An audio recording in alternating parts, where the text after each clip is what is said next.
C'est bon, t'as rien oublié ? C'était le grand jour. J'étais prête à partir.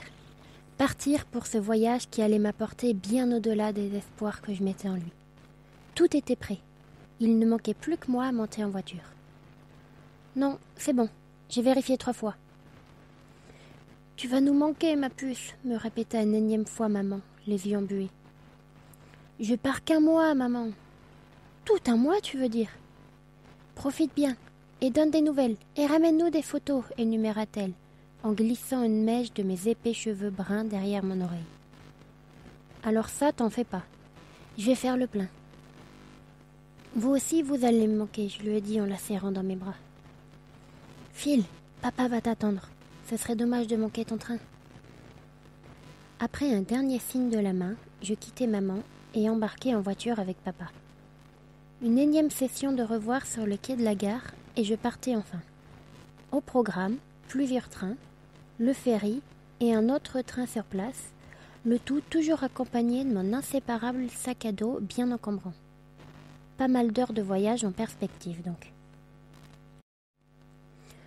À peine le pied posé à terre, plusieurs heures plus tard, je levai la tête, pressée de découvrir mon nouvel environnement pour les jours à venir. J'étais sur l'île Rousse, et j'avais hâte de m'enfoncer plus dans les terres et de découvrir la Corse sauvage. Je pris ensuite le train qui allait m'emmener à Calvi. Rapidement, je m'éloignai du port et découvrais que le paysage était à la hauteur de sa réputation. J'avais une préférence pour ma Savoie natale, mais j'étais peut-être trop chauvine de mon département pour être objective. Toujours étant que je débordais d'enthousiasme d'enfin découvrir l'île de beauté. Je me laissais envahir par l'ambiance des lieux, les délicieuses odeurs du maquis mélangées à celles des embruns. Si seulement il était là pour partager ce moment avec moi. La nostalgie d'une vie que je n'avais jamais connue m'a brusquement envahi. Mais pas question de déprimer maintenant. Profitant du trajet, je fis en sorte de reprendre le contrôle et de plutôt laisser l'ambiance des lieux me gagner. Je balayais des yeux le paysage, en quête d'images à graver dans mon esprit. Finalement, le train me déposa. Il ne me restait plus que quelques kilomètres à pied et j'étais arrivée. J'allais passer 3 nuits dans un petit hôtel du coin, le temps de m'acclimater et de faire les derniers achats. Il ne payait pas de mine, pas d'étoiles, pas un grand confort, mais c'est justement ce qui me plaisait. Fuir les étoiles et l'affluence des coins touristes qui va avec. De toute façon, je n'avais pas choisi mon logement des prochains jours. C'est le propriétaire qui m'avait contacté. J'avais déjà arpenté pas mal des coins en France, les différents massifs principalement, et je postais systématiquement mes plus beaux clichés sur les réseaux, sur un compte qui y était destiné. J'avais fini par avoir pas mal d'abonnés. Loin d'être suffisant pour en dégager un revenu comme certains, ce que de toute façon je ne cherchais pas, mais suffisant pour avoir 3 nuits d'hôtel gratuits, tout frais compris, à condition de faire un peu de pub sur mon compte. Moi qui avais prévu de passer mes premières nuits en tente, c'était le grand luxe. J'avais économisé longtemps pour me payer le voyage. Je mettais de côté mon argent de poche et j'avais aidé aux travaux saisonniers faire chez moi pour compléter. Impossible de signer un contrat étant à l'époque mineur. Mais les gars me connaissant bien, ils m'avaient vu grandir, alors ils étaient généralement plutôt généreux. Malgré tout, même si mes parents avaient complété un peu, il ne me restait pas assez pour des nuits d'hôtel supplémentaires. J'étais donc ravie de cet accord proposé par l'hôtelier. L'installation a été rapide. J'avais avec moi que mon sac à dos. J'ai décidé de simplement profiter du coin ce soir-là et de remettre mes achats de dernière minute au lendemain. Un message à maman pour assurer mes parents que j'étais bien arrivée, quelques photos pour leur montrer la vue, et je me posais en terrasse pour admirer le coucher du soleil sur la montagne et la mer. La vue est belle, hein ? C'était un résident de l'hôtel qui venait de m'interpeller.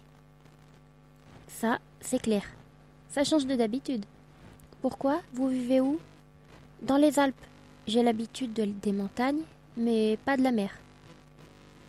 Et encore, les montagnes ne sont pas vraiment les mêmes. Ah oui, je vois. Pourquoi vous êtes ici si c'est pas indiscret ? Je vais faire le GR20. Oula, vous êtes courageuse. Jamais je pourrais marcher autant. Je préfère la plage. j'ai l'habitude, et c'est comme ça qu'on découvre le mieux le paysage. Si vous le dites. Allez, bonne soirée, mademoiselle. Courageuse, qu'il m'a dit. Si seulement les efforts que je fais en marchant pouvaient être ce qui m'a demandé le plus de courage dans la vie. Affronter la vie sans lui, en se sentant si différente des autres, a toujours été ce qui m'a été le plus dur. Il aurait été là, tout aurait été différent. Le lendemain, je profitais un peu du confort du matelas avant de me lever. Je n'ai jamais été lève-tard. Les journées sont trop courtes pour perdre des heures à se prélasser au lit. J'ai pris mon petit déjeuner en terrasse, évidemment, pour profiter de la vue. Le matin, le soleil est rasant et ça donne des lumières magnifiques. J'avais bien fait de prendre une carte mémoire supplémentaire. Je commençais déjà à la remplir de clichés.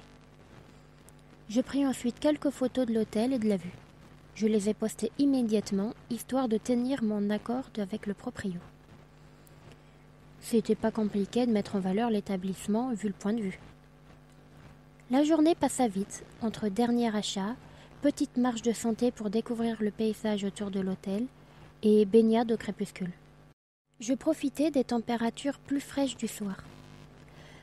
Pas de quoi me la faire préférer à la montagne, mais je ne pouvais qu'avouer que le coucher de soleil sur la mer était tout de même exceptionnel. Et avec le massif qui se jette dans la dite mer, c'est quand même grandiose. Le lendemain passa tout aussi vite. J'étais occupée un bon moment pour aller repérer le début de la première étape du GR à Calanzana. Ensuite, il suffirait de suivre le balisage blanc et rouge.